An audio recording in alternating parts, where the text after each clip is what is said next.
surprisingly. I like the whole enterprise and very elegant presentation as well.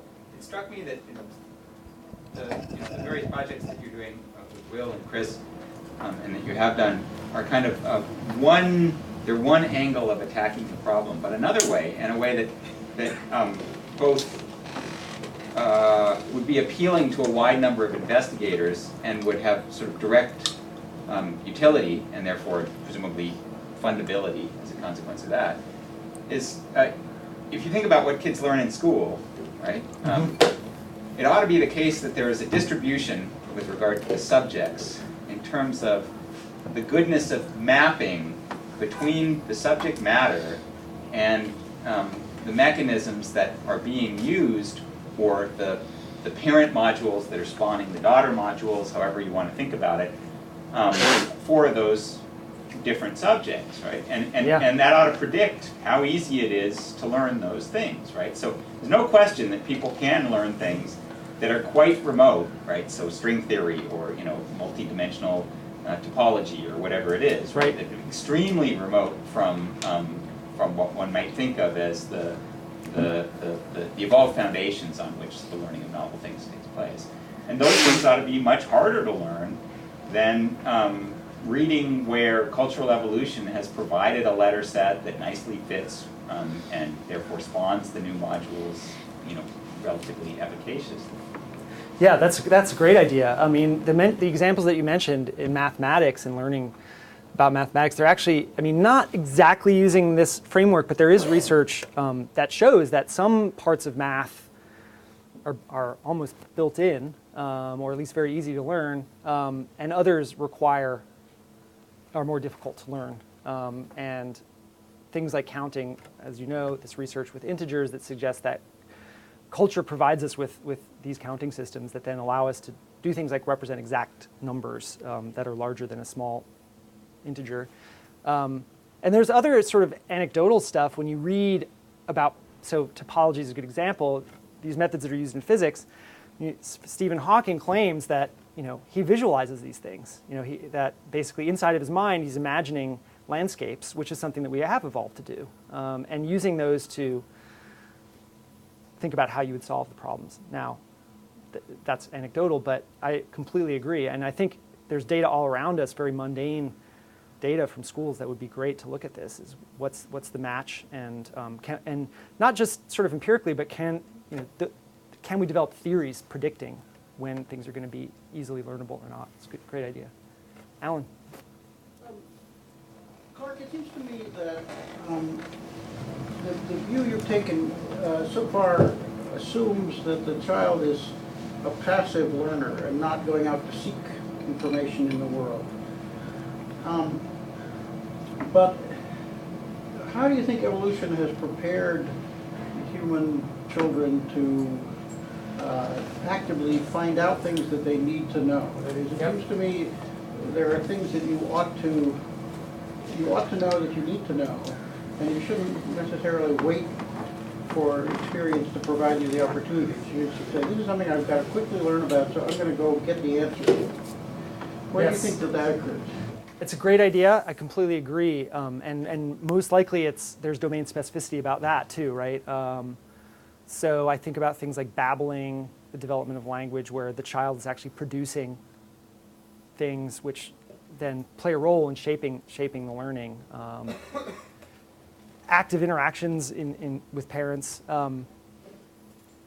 There are other cases where I think evolution might not have shaped us to look for the relevant data. So a few months ago, Alison Gopnik came and suggested the metaphor of children as scientists, that actually children are able to figure out, this is the critical test I need to do to find out if A causes B. That's an example where I'm quite skeptical if that's a domain general ability, because we see lots of cases where people don't. The whole reason that science appeared in Europe in the Renaissance, right, and it was because a culture had to invent methods for doing this that we don't use intuitively. I think that we probably do it in certain domains. So I imagine that people, when they're learning how to use artifacts, probably do fiddle around with it and figure out the affordances and maybe do something akin to critical tests. But in other areas like knowing what medicine to take to cure something. It seems like that's not done by individual people trying to find out the relevant data. So it's a great question. I completely agree. You'd expect children and adults to be designed to go out and look for things in some cases, and then the question is, in what situations? But as far as you know, there isn't a body of research on this. I'm asking because I don't know. Of children actively knowing that there's something that they need to know, going out and not just waiting for data to come to them, but looking for it. Not collected all together under one roof, but sort of scattered across developmental psychology there is. I mean, Gopnik's research in part looks at that, and there's others scattered around, but not collected under a single roof, and that would be a great thing to do for like a review paper or something like that. I need to take another. You got an immediate response? Clark is much too nice a guy to defend himself against criticism, but in some ways, Alan, your remark isn't fully apt, because the avidity that children have for learning about dangerous animals, which Clark remarked on, is itself speaks to the question that you're posing. That is, they really want to know about dangerous animals, even dangerous animals that don't exist, because they're so interested in learning about dangerous animals. That's a good point. Thanks. John? One of the most disappointing things about, I think, about some recent imaging research in the brain is that the same areas keep coming up for everything. Yeah.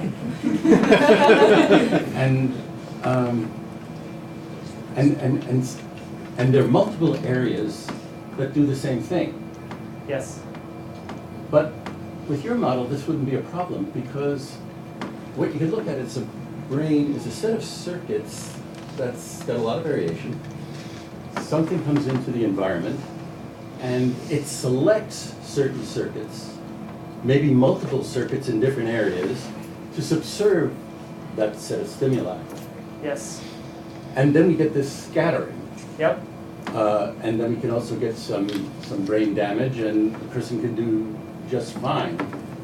Yeah. So, and then this whole notion that's becoming sort of interesting in neuroscience is the notion that we reuse neural areas. Mm-hmm. And I wonder if particular areas get so reused that they begin to look domain general, when in fact what they've been doing is attracting resonant stimuli, and as they gain new stimuli, they can gain more stimuli that are not identical but slightly similar.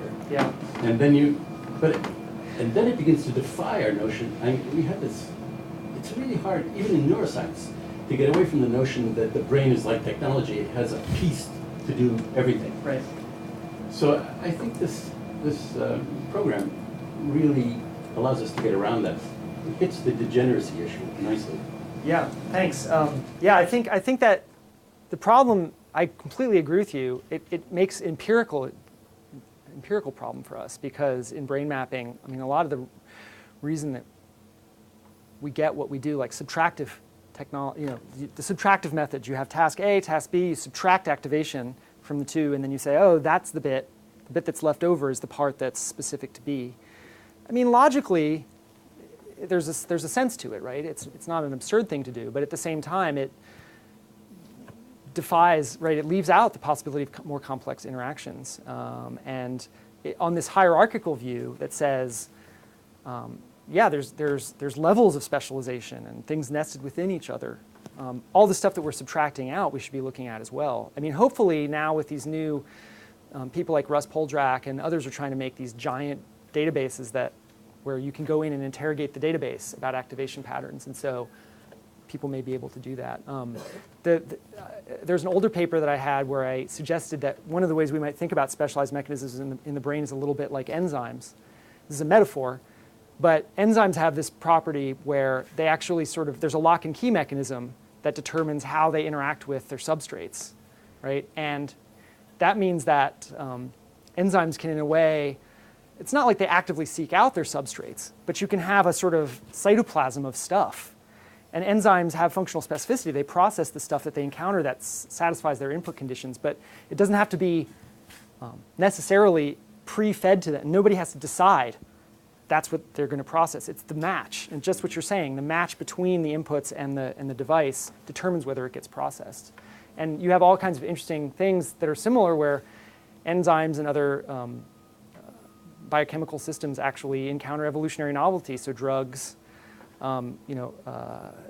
psychoactive substances like LSD is a serotonin analog, right? So it's an evolutionarily novel thing that's actually interacting with pre-existing machinery that's actually in that case probably designed by evolution to interact with those things to keep animals from eating the leaves or something like that. But yeah, so that there's a lot of possibility. I think the real work is going to be in the empirics of how to figure this stuff out, because if stuff is nonlinear, that's rough for us empirically. Francis. Quick follow-up on Alan's suggestion, and somewhat generalizing it, that it could be that children are motivated by purposes.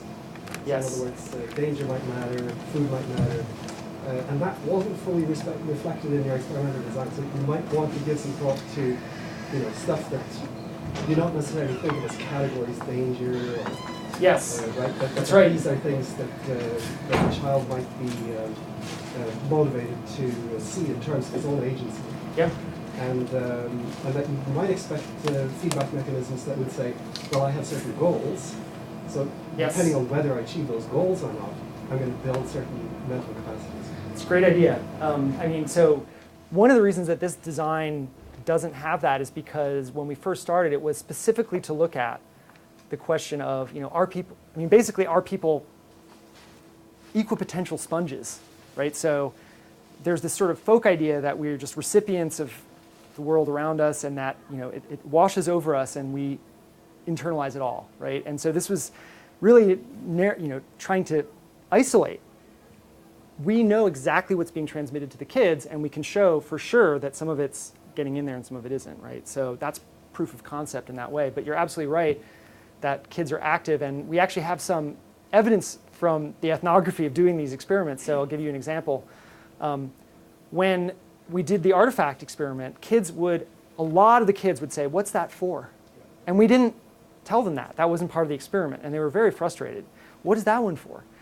And there's a lot of evidence that suggests that it may be a domain-specific feature of artifacts that they're organized around functions, right? As you're saying, there's actually evidence from Deb Kelman's lab.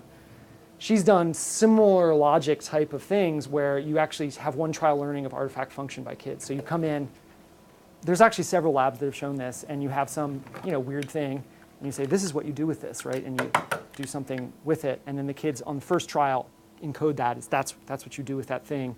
Hannes Rakosi has actually done these experiments showing that children strenuously object when you show them this is how you do this with this thing, and then a little puppet comes in and says, I'm going to do something else with it, and uses it the wrong way. Children will say, no, you can't do that, right? So it's just what you're saying. There's a very active component to it as well. So, and I mean, it strikes me that could interact in interesting ways with the different domains, right? So yes. The idea of certain purposes that may be part of your of your evolved design, that you're looking for certain types of goals, and then essentially you look at the environment in terms of affordances for these goals, then you build the necessary neural routines. Absolutely. To master the situation so that you get to the goals. Yeah. So there's this sort of self-corrective system there that makes it a little less arbitrary and a little less harder to build in a sense, because it's goal dependent. Right. So that gives you an orientation to looking for the types of skills that you're actually going to need to achieve those goals. I think there's a lot of flexibility in the path.